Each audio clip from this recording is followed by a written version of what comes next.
Imagine your neighborhood board casually cutting a check for $200,000 for a landscaping contract. Now imagine that check is made out to the board president's brother-in-law. You ask to see the accounting ledgers to figure out where your dues are actually going. Instead of an open book, they hit you with a legal cease and desist letter. A kid selling drinks at a folding table down the block currently operates under more financial scrutiny than the group managing your neighborhood. And this is a nationwide problem. Right now, there are 369,000 of these associations operating across the country. This chart shows the disparity between the money they hold and the rules they follow. These associations control between $10 and $12 trillion. American real estate, yet their regulatory oversight effectively flatlines at zero. Millions of Americans currently reside in a legal gray area where their most valuable asset is managed by neighborhood boards with no external accountability. So you try to go up the chain, you contact your state legislator to report the fraud. A week later, you get an automated form letter thanking you for your civic engagement.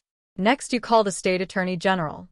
You have evidence of $200,000 missing, but their office brushes you off, claiming it's merely a civil matter, exhausting your options.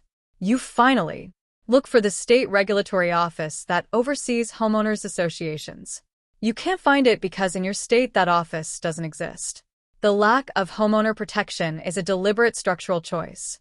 Legislators build a system that offers no legal safety net to understand why there's no help coming. We have to look inside the state capitals where these regulatory voids are deliberately maintained.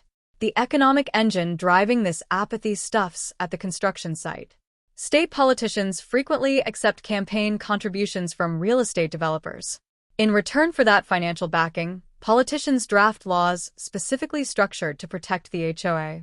Reports from legal liability, leaving individual homeowners completely exposed whenever a genuine reform bill makes it to the legislative committee. Industry lobbyists reliably gut the consumer protections before the text ever reaches the voting floor. For decades, every state legislature has maintained this regulatory vacuum, the absence of a single oversight. Office across all 50 states represents a total failure of the local political process. Because state-level and action is the national norm, homeowners are now looking to federal intervention as the only remaining path to protection. The legislation I plan on introducing is called the Community Associations Act. It mandates that association financial records remain open to residents, and it establishes strict criminal consequences, including federal penalties for embezzlement. To make sure these rules are actually enforced, it brings in the Department of Housing and Urban Development to oversee compliance across the board. It also provides explicit federal whistleblower protections so neighbors can report missing funds without the fear of board retaliation or targeted fines. You worked to buy your property.